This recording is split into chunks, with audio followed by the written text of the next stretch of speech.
ഞാനൊരു special മത്തിക്കറിയുടെ recipe ആയിട്ടാണ് വന്നേക്കുന്നത്. അതിന് വേണ്ടിയിട്ട് ഒരു 3/4 കിലോ മത്തിയൊക്കെ വാങ്ങിച്ച് ഞാനൊരു ചട്ടിയിലിട്ട് വെച്ചിട്ടുണ്ട്. ഇനി നമുക്ക് ഈ മത്തിയൊക്കെ ഒന്ന് വെട്ടിയെടുക്കണം. അതിന് മുന്നേ നമുക്ക് കുറച്ച് കുടംപുളി ഒന്ന് വെള്ളത്തിലിടണം. ഞാനൊരു ബൗളിനകത്തേക്ക് കുടംപുളി ഇട്ട് കൊടുത്തു. ഇനി നമുക്ക് അതിൽ വെള്ളം ഒഴിച്ചിട്ടൊന്ന് ഞെരടി കഴുകിയതിന് ശേഷം വെള്ളം ഒഴിച്ച് ഇടാം. ആ വെള്ളം നമുക്ക് മത്തി വെട്ടി കഴുകി കഴിയുമ്പം ആ വെള്ളം ഒഴിച്ച് നമുക്ക് ഉളുമ്പുമണം പോകാനായിട്ട് ഒന്നുകൂടെ കഴുകിയെടുക്കണം. പിന്നെ ആ കുടംപുളി നമുക്ക് മീനിനകത്ത് ഇടുകയും ചെയ്യാം. പിന്നെ ഞാനിവിടെ വെളുത്തുള്ളി, ഇഞ്ചി, ചെറിയ ഉള്ളി ഇത്രയും എടുത്ത് വെച്ചിട്ടുണ്ട്.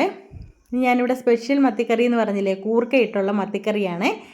അതിന് വേണ്ടിയിട്ട് ഞാൻ കൂർക്കയൊക്കെ എടുത്ത് ചുരണ്ടി വെള്ളത്തിലിട്ട് വെച്ചിട്ടുണ്ട്. പിന്നെ അരപ്പ് തയ്യാറാക്കാനായിട്ട് മുളക് പൊടി, മല്ലിപ്പൊടി, ഉള്ളി, ചെറിയ ഉള്ളിയാണ്, പിന്നെ തേങ്ങ എടുത്ത് വെച്ചിട്ടുണ്ട്. ഇനി നമുക്കൊരു മിക്സിയുടെ ജാറൊക്കെ എടുക്കാം. അതിനകത്തേക്ക് ആ ചെറിയ ഉള്ളി, ഒരു 10 കഷ്ണം ചെറിയ ഉള്ളി ഉണ്ട്, അതിട്ട് കൊടുത്തു. ഇനി നമുക്ക് ആ തേങ്ങയും കൂടെ ചേർത്ത് കൊടുക്കാം. തേങ്ങയും ഞാൻ ഒരു മുറി തേങ്ങയാണ് എടുത്തേക്കുന്നത്.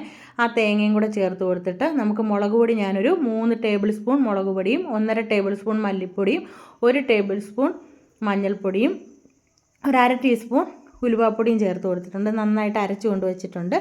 പിന്നെ പച്ചമുളക് നമുക്ക് അതിൽ അരിഞ്ഞിട്ട് കൊടുക്കണം. പിന്നെ ചെറിയ ഉള്ളിയും ഇഞ്ചിയും വെളുത്തുള്ളിയും ഞാൻ കടുക് വറുക്കാനായിട്ട് അരിഞ്ഞു വെച്ചിട്ടുണ്ട്. ഇനി നമുക്ക് ആ കൂർക്കയില്ലേ, ആ കൂർക്കയും കൂടെ ഒന്ന് അരിഞ്ഞ് ചെറിയ കഷ്ണങ്ങളായിട്ട് ഇതുപോലാണ് ഞാൻ അരിയുന്നത്. അരിഞ്ഞിട്ട് നമുക്ക് വെള്ളത്തിലേക്ക് ഇട്ട് കൊടുക്കാം. വെള്ളത്തിലിട്ട് കൊടുത്തില്ലേ ഇതിൻ്റെ കളർ അങ്ങ് മാറിപ്പോകും. അതുകൊണ്ടാണ് വെള്ളത്തിൽ തന്നെ ഇടുന്നത്. ഇനി നമുക്ക് ആ മത്തി കറി വയ്ക്കാം. മത്തിയൊക്കെ എടുത്ത് വെച്ചു. അതിനകത്തേക്ക് നമ്മൾ അരിഞ്ഞു വെച്ച കൂർക്ക ഇട്ട് കൊടുത്തു. പച്ചമുളക് അരിഞ്ഞിട്ട് കൊടുത്തു. ഇനി നമുക്ക് ആ അരപ്പും കൂടെ അതിനകത്തേക്ക് ചേർത്ത് കൊടുക്കാം. അരപ്പൂടെ ചേർത്ത് കൊടുത്തിട്ട് നമുക്ക് ഇതിനകത്തേക്ക് ഇച്ചിരി വെള്ളം ഒഴിച്ചു കൊടുത്തു. പിന്നെ ഞാൻ ആ കുടംപുളിയില്ലേ, കുടംപുളിയുടെ വെള്ളം, അതിൽ ലേശം വെള്ളം ഉണ്ടായിരുന്നു, അത് ഒഴിച്ചു കൊടുത്തു. പിന്നെ പുളിയും കൂടി ഇട്ടു, ആവശ്യത്തിനുള്ള പുളി ഇട്ടിട്ടുണ്ട്. ഇനി നമുക്ക് ഒന്ന് ഇളക്കി കൊടുത്തതിന് ശേഷം നമുക്ക് ഗ്യാസിൻ്റെ ഫ്ലെയിമൊക്കെ ഒന്ന് ഓണാക്കി അടുപ്പത്ത് വെച്ചിട്ട് ഞാൻ 1 ടേബിൾ സ്പൂൺ ഉപ്പിട്ട് കൊടുത്തിട്ടുണ്ട്. അതിന് ശേഷം 2 തണ്ട് കറിവേപ്പിലയും കൂടി ഇട്ട് കൊടുത്തു. നമുക്കൊന്ന് മൂടിയൊക്കെ വെച്ചൊന്ന് അടച്ചു കൊടുക്കാം. ഞാൻ അതെല്ലാം ഇവിടെ കടുക് വറുക്കാനായിട്ടുള്ളതെല്ലാം അരിഞ്ഞെടുത്ത് വെച്ചിട്ടുണ്ട്.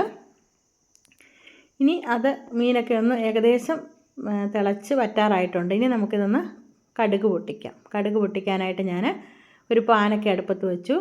അതിലേക്ക് വെളിച്ചെണ്ണ ഒഴിച്ചു കൊടുത്തു. ചൂടായപ്പം കടുക് ഇട്ട് കൊടുത്തു. പിന്നെ നമ്മൾ വറ്റൽമുളക് ഇട്ട് കൊടുത്തു. ഇനി അതിന് ശേഷം നമുക്ക് ചെറിയ ഉള്ളി ഇട്ട് കൊടുക്കാം. പിന്നെ ഇഞ്ചിയും വെളുത്തുള്ളിയും കൂടി ഇട്ട് കൊടുക്കാം.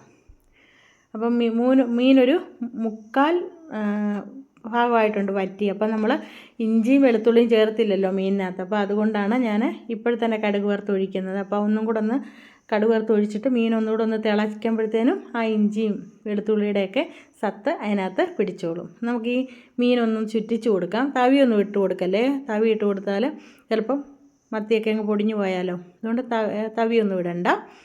ഇനി ഞാൻ ഒന്ന് ചുറ്റിച്ച് വെച്ചിട്ടുണ്ട്. നമുക്ക് അതിനകത്തേക്ക് 1 ടീസ്പൂൺ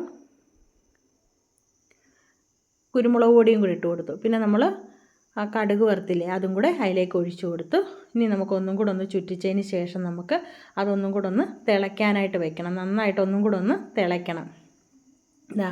എന്നെങ്കിൽ ആ ഇഞ്ചിയുടെയും വെളുത്തുള്ളിയുടെയൊക്കെ ഒരു നല്ലൊരു ടേസ്റ്റും കൂടെ കിട്ടത്തുള്ളൂ. ആ മീനിലൊക്കെ ഒന്ന് പിടിക്കണമല്ലോ. നമുക്ക് കൂർക്ക ഒന്ന് വെന്തോന്ന് നോക്കാം. കൂർക്കത നന്നായിട്ട് വെന്തിട്ടുണ്ട്, കണ്ടോ. നല്ല ടേസ്റ്റാണ് ഇത് കഴിക്കാനായിട്ട്.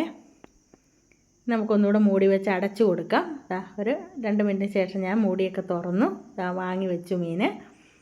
ഇനി നമുക്ക് 2 തണ്ട് കറിവേപ്പിലയും കൂടെ അതിലിട്ട് കൊടുക്കാം. ഉണ്ടോ, അടിപൊളി ടേസ്റ്റാണ്. കൂർക്ക വാങ്ങിച്ചിട്ട് മത്തിയും കൂടെ വാങ്ങിച്ചിട്ട് ഇതുപോലൊന്ന് ഉണ്ടാക്കി നോക്കണേ. നല്ല ടേസ്റ്റാണ്. നല്ലൊരു കൂർക്കയിലുമൊക്കെ ആ കുടംപുളിയൊക്കെ പിടിച്ച് നല്ല അടിപൊളി ടേസ്റ്റാണ്. ഞങ്ങൾ കപ്പയും മീൻകറിയും കൂടെയാണ് കഴിക്കുന്നത്. കപ്പ എടുത്ത് വെച്ചിട്ടുണ്ട്, മീൻകറി എടുത്ത് വെച്ചിട്ടുണ്ട്.